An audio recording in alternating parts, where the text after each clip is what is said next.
Hello students. तो आज के लेक्चर के अंदर हम देखने वाले हैं कि असेंबली रिकर्शन, मैक्रोस और मेमोरी मैनेजमेंट।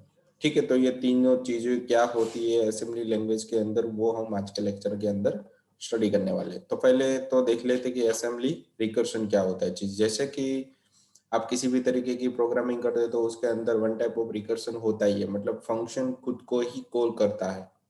फिर उसके बाद मैक्रोज आ जाता है। तो मैक्रो का मतलब क्या हो जाता है कि वन टाइप ऑफ मैक्रो, मतलब मेरे पास जो भी प्रोग्रामिंग थी उस प्रोग्रामिंग के अंदर मुझे कुछ नया ऐड करना है तो उसे यहाँ पे मैक्रोज बोला जाता है।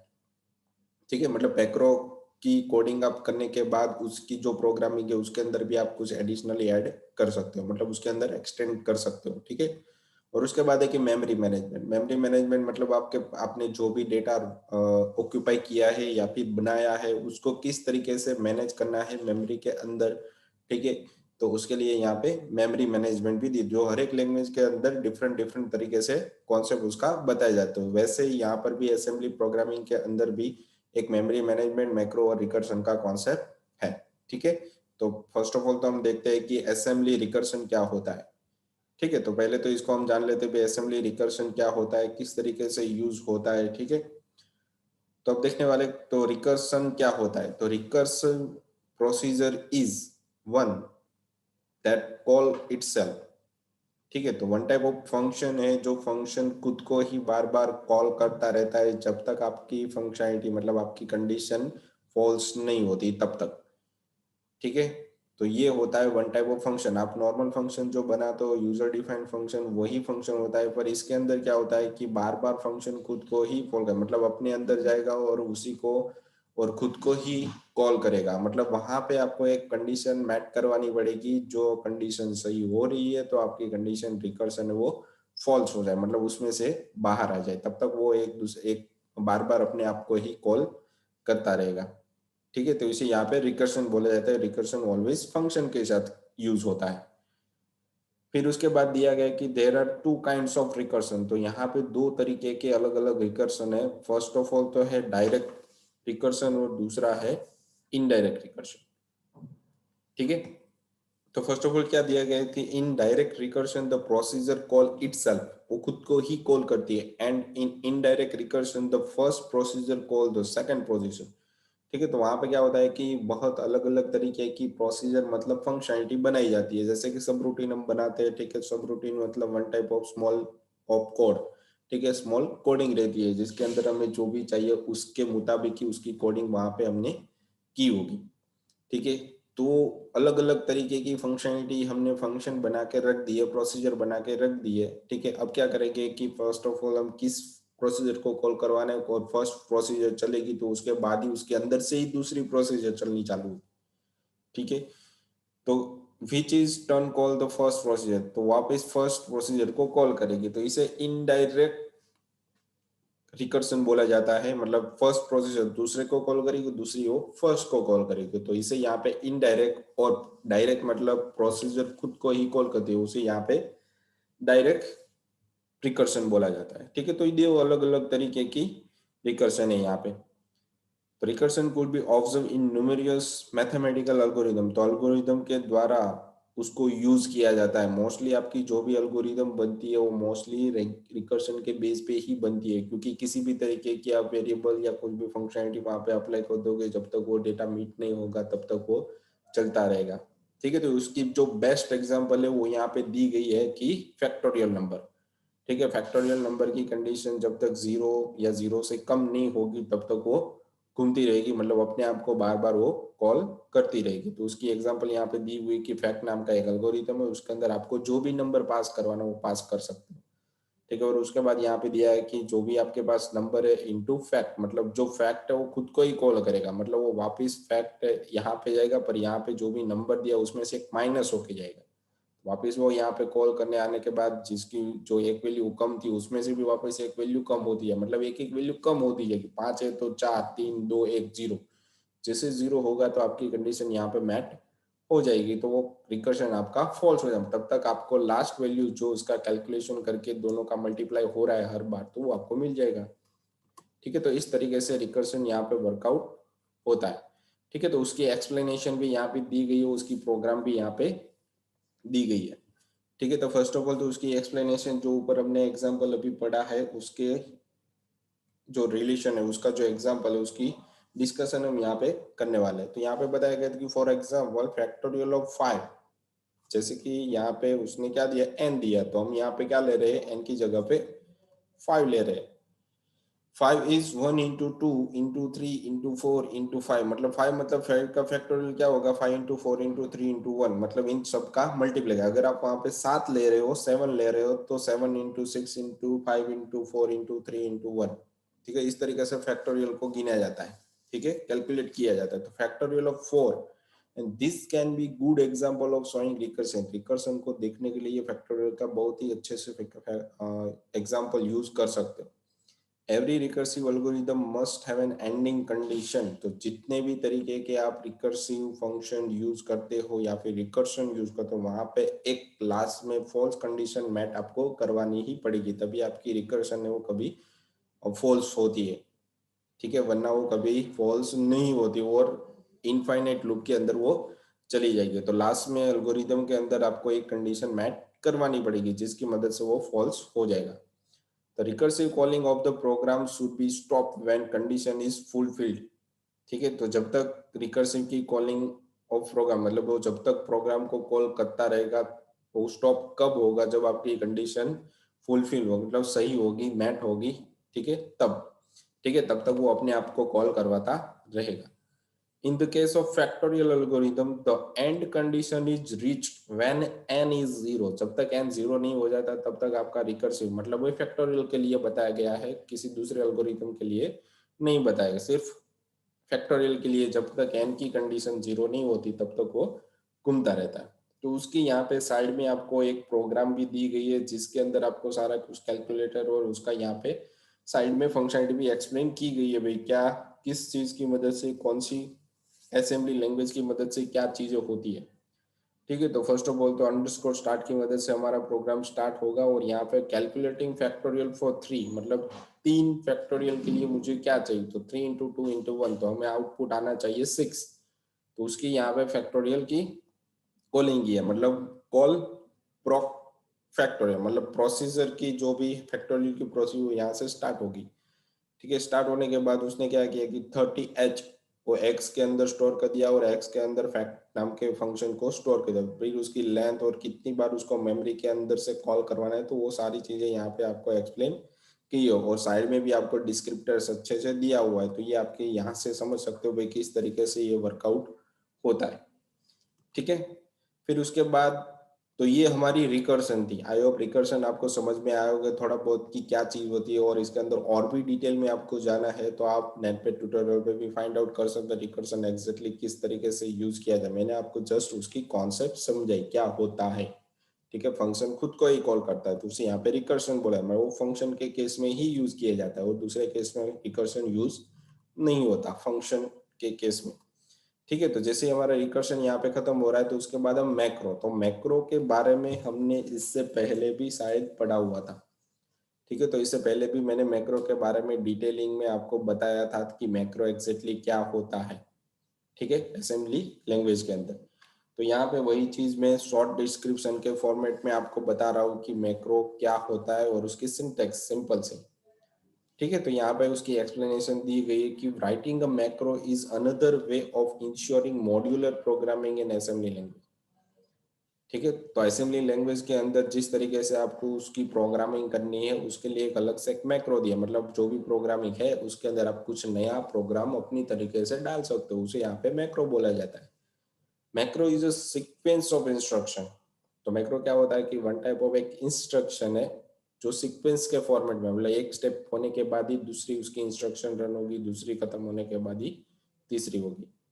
ठीक है, फिर assign by name and could be used anywhere in the programme.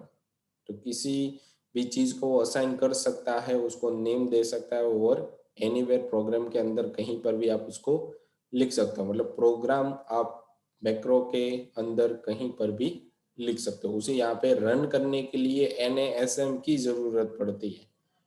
ठीक है, NASM का फुल फॉर्म मैंने शायद इससे पहले भी आपको बता दिया था। फिर मैक्रो को रन करने के लिए या फिर प्रोसेसर को चालू करने के लिए macro or define with percentage macro. Macro जैसे ही लिखोगे तो आपकी प्रोग्रामिंग स्टार्ट हो जाएगी और जहाँ पे खत्म हो रहा है वहां पे आपको लिखना है परसेंटेज एंड मैक्रो डायरेक्टिव। इस तरीके की डायरेक्टिव आपको देनी पड़ेगी। जैसे आप सी लैंग्वेज के अंदर हैज इंक्लूड देते हो तो आपकी वन टाइप ऑफ डायरेक्टिव होगी, वहां से वो फंक्शन उठा के लाएगा। वैसे ही मैक्रो के अंदर भी बहुत सारे फंक्शनलिटी होते हैं, तो जैसे आप परसेंटेज मैक्रो लिखते हो तो उसके अंदर जो भी फंक्शन पड़े वो आप यूज करते हो उसके अंदर। ठीक है, the macro begin with percentage macro directive and with percentage and macro directive. ठीक है, तो इस तरीके से आप उसको प्रेजेंट कर सकते हो। फिर उसकी सिंटैक्स किस तरीके से होती है वो तो मैंने आपको बता दिया भाई, इस तरीके से वो चालू होगा, इस तरीके से वो बंद होगा। ठीक है, तो उस वही आपको यहाँ पे एक्सप्लेनेशन के फॉर्मेट में दिया हुआ है। तो यहाँ पे दिया गया है कि whereas the number of parameter specify the number parameter macro name specify the name of the macro. ठीक है, तो वही यहाँ पे एक्सप्लेन किया गया कि परसेंटेज मैक्रो पैरामीटर्स वो आपको क्या डिफाइन करता है कि कितने पैरामीटर आपको पास करने हैं, और मैक्रो नेम स्पेसिफाई करता है कि उस मैक्रो का नाम क्या रखना है। ठीक है, फिर है कि the macro is invoke by using a macro name along with necessary parameters, मतलब वो सम पैरामीटर्स के थ्रू मैक्रो को इन्वोक किया जाता है। When you need to use some sequence of instruction many time in a program, you can put those instruction in a macro। ठीक है, तो क्या होता है कि when you need, जब आपको सीक्वेंस ऑफ इंस्ट्रक्शन की जरूरत पड़ती है हर बार बार एक ही तरीके की प्रोग्राम की आपको बार बार जरूरत पड़ती है, तो आप मैक्रो के अंदर उस सीक्वेंसेस को सेट कर सकते हो, और कभी भी आपको किसी भी प्रोग्राम के अंदर वो चाहिए तो आप वहां से ले सकते हो। ठीक है, मतलब एक ही बार आपको डिफाइन कर देना है, मतलब उसकी प्रोग्रामिंग के अंदर सेट हो गया, कभी भी चाहिए तो एक लाइन लिखोगे तो वो प्रोग्राम ऑटोमेटिकली रन मैक्रो के अंदर जो भी आपने डिफाइन करके डाला था, ठीक है, वो आपको इजीली मिल जाएगा। ठीक है, मतलब बार बार आपको प्रोग्राम लिखने की जरूरत नहीं है। फिर है कि you can put those instruction in a macro and use it instant of writing instruction all the time. मतलब बार बार लिखने की वजह के अलावा आप एक ही बार प्रोग्राम को यूज कर सकते हो, मतलब एक ही बार आप बना दोगे तो उसको हर बार यूज कर सकते हो। ठीक है, तो उसकी यहाँ पे नीचे एक्सप्लेनेशन और उसकी सिंटेक्स भी दी गई है कि परसेंटेज मैक्रो नेम, मैक्रो के बाद macro name, macro underscore name, उसके बाद नंबर ऑफ पैरामीटर, और उसके एंड में एंड मैक्रो आपको लिखना पड़ेगा, और जो भी आपको बॉडी के अंदर लिखना है वो सारा कुछ आपका प्रोग्रामिंग के अंदर स्टोर हो जाएगा। ठीक है, फिर मेमोरी मैनेजमेंट। ठीक है, तो मेमोरी मैनेजमेंट एग्जैक्टली क्या होता है, तो देखो इससे पहले भी हमने मेमोरी मैनेजमेंट पढ़ा था, पर किसके अंदर पढ़ा था, अगर आपने शायद जावा या कोई अदर एडवांस प्रोग्रामिंग लैंग्वेज पढ़ी होगी तो उसके अंदर मेमोरी मैनेजमेंट आता है। सी लैंग्वेज के अंदर भी आई थिंक आता है कि मेमोरी मैनेजमेंट, उसके लिए यहाँ पे डायनेमिक मेमोरी एलोकेशन का यूज किया जाता है। मतलब कॉन्सेप्ट कौन सा लगता है वहां पे, डायनेमिक मेमोरी एलोकेशन। ठीक है, तो डायनेमिक मेमोरी एलोकेशन को यहाँ पे मेमोरी मैनेजमेंट के फॉर्मेट में यूज किया जाता है। ठीक है, तो फर्स्ट ऑफ ऑल यहाँ पे दिया गया तो सिस्टम ब्रेक, मतलब यहाँ पे वन टाइप ऑफ आपको सिस ब्रेक नाम की एक फंक्शन दी गई है जो सिस्टम कॉल है, जिसकी मदद से वो मेमोरी को अलोकेट करेगी कि कितनी मेमोरी आपके पास फ्री फ्री पड़ी हुई है, और फ्री है तो कौन से लोकेशन से वो स्टार्ट हो रही है। ठीक है, तो वो सारा काम किसका रहता है, सिस ब्रेक नाम के फंक्शन का होता है, जो आपका जो कर्नल लेता है, मतलब जो आपकी हार्डवेयर है उसको वो जानकारी पहुंचाता है, इन्फॉर्म देता है कि किस तरीके की मेमोरी यहाँ पे चाहिए और कितनी मेमोरी चाहिए, वो सारा कुछ रिक्वायर करके रहता है ये फंक्शन। ठीक है, सिस ब्रेक, तो इसके बारे में भी यहाँ पे डिस्क्रिप्शन के फॉर्मेट में दिया हुआ है कि sys break system call is provided by kernel. ठीक है, तो सिस ब्रेक फंक्शन है वो किसके द्वारा कॉल किया जाता है, सिस्टम के द्वारा कॉल किया जाता है to allocate a memory without need of moving it later. मतलब उसको बाद में मूव करने की कोई जरूरत नहीं है, या फिर दूसरे डेटा को भी मूव करने की कोई जरूरत नहीं है। ठीक है, फिर है कि this call allocate memory write behind the application image in the memory. मतलब जो भी आपकी इंफॉर्मेशन रहेगी वो एज अ इमेज के फॉर्मेट में मेमोरी के अंदर स्टोर करेगी, और आपका जो डेटा है वो भी वहां पे तो स्टोर होगा ही। टेम्पररी आपने जहाँ से उठाया उसको वहाँ पे तो होगा ही, पर एक वन टाइप ऑफ इमेज के फॉर्मेट में डेटा को उठा के वो नई मेमोरी के अंदर लोकेशन पे स्टोर कर देगा। ठीक है। अब आप कभी भी डेटा को डिलीट करने की ट्राई करते हो तो वो क्या करता है कि मेमोरी में से परमानेंटली डेटा नहीं डिलीट करता, उसका जो लोकेशन होता है स्टार्टिंग कहाँ से हो रहा है वो स्टार्ट, उसको डिलीट कर देगा। मतलब आप बैकअप वहां से ले सकते हो। ठीक है, समझ में आ रहा है? मतलब आप बैकअप बैकअप का मतलब ही हो जाता है कि आपने उसकी जो फ्रंट व्यू की लोकेशन थी वही डिलीट की है, स्टार्टिंग एड्रेस। उसके बाद की जितनी भी एड्रेस थी वो तो वहां पे लोकेशन के फॉर्मेट, डेटा के फॉर्मेट में पड़ी हुई है। जब तक आप उसको ओवरराइट नहीं करते तब तक डेटा आपका वहां पे पड़ा रहता है। ठीक है, तो मेमोरी मैनेजमेंट का ये कॉन्सेप्ट होता है यहाँ पे। ठीक है, फिर एक this system function allow you to set highest available address in the data section.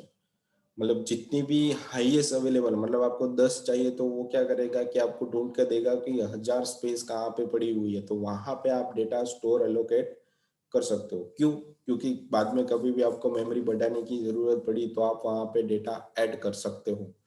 ठीक है, तो इतने बाइट आपको एक साथ एलोकेट करके दे देता है। This system call take one parameter which is highest memory address needed to be set.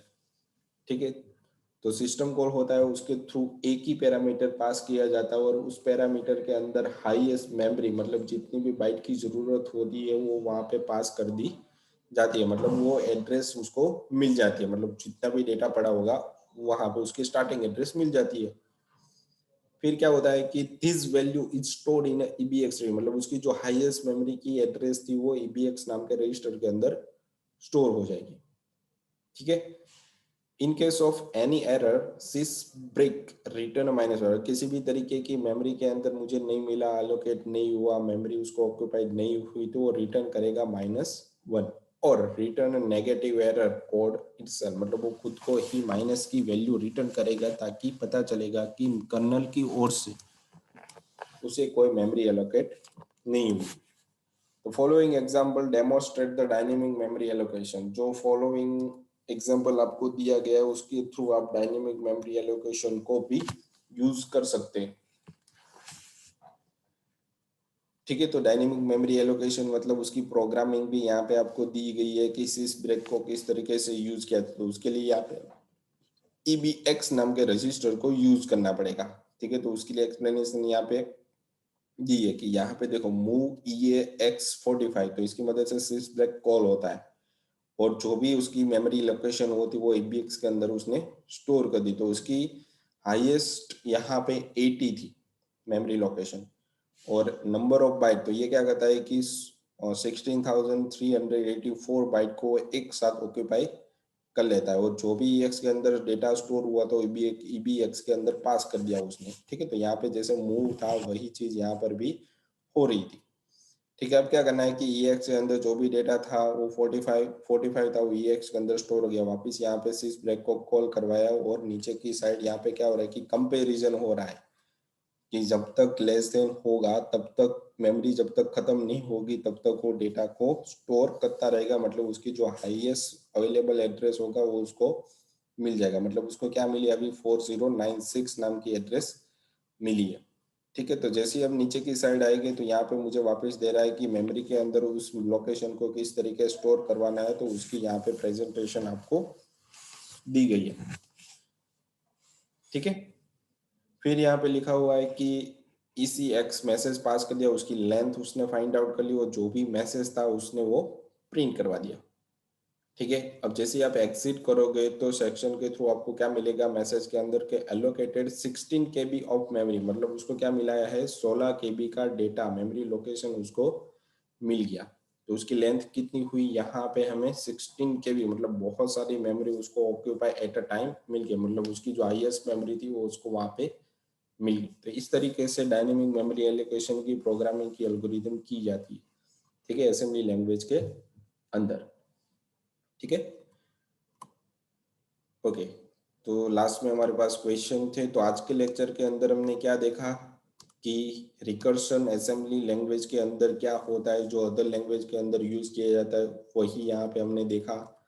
उसकी सिंटैक्स देखी, उसकी बेस्ट एग्जांपल हमने देखी। फिर मैक्रो था कि मैक्रो हमने इससे पहले भी पढ़ा हुआ था, तो उसकी यहाँ पे डायरेक्टिव और उसकी सिंटेक्स हमने देखी और उसकी डेफिनेशन थी, ठीक है। फिर उसके बाद मेमोरी मैनेजमेंट के बारे में हमने पढ़ा भाई कि one type of assembly language के अंदर मेमोरी मैनेजमेंट किस तरीके से होता है और किस तरीके से उसको यूज किया जाता है, ठीक है। तो उसके लिए कौन से रजिस्टर की जरूरत पड़ी, अगर उसे मेमोरी एलोकेट नहीं हुआ तो क्या किस तरीके से डेटा रिटर्न करेगा, और रिटर्न करने के बाद यहाँ पे डायनेमिक मेमोरी एलोकेशन की वन टाइप ऑफ एक प्रोग्राम भी दी गई है, ठीक है, जिसकी मदद से जितना भी डेटा होगा वो उसके लोकेशन को फाइंड आउट करता है कि किस तरीके से डेटा स्टोर करवाना। तो उसकी यहाँ पे असेंबली लैंग्वेज के अंदर इस तरीके से एल्गोरिथम की जाती है, ठीक है। तो जैसे ही हमारा लेक्चर यहाँ पे खत्म हो रहा है तो लेक्चर के रिगार्डिंग यहाँ पे आपको 3 क्वेश्चन दिए गए हैं जो आपको सबमिट करवाने रहेंगे आपकी RNWIT एप्लीकेशन के अंदर, ठीक है। तो आज के लेक्चर के लिए इतना ही था, थैंक यू। तो नेक्स्ट लेक्चर के अंदर हम देखने वाले हैं फाइल मैनेजमेंट, ठीक है। असेंबली लैंग्वेज के अंदर फाइल मैनेजमेंट, फाइल को मैनेज किस तरीके से किया जाता है उसके बारे में, ठीक है। तो आज का लेक्चर के लिए इतना ही था, थैंक यू।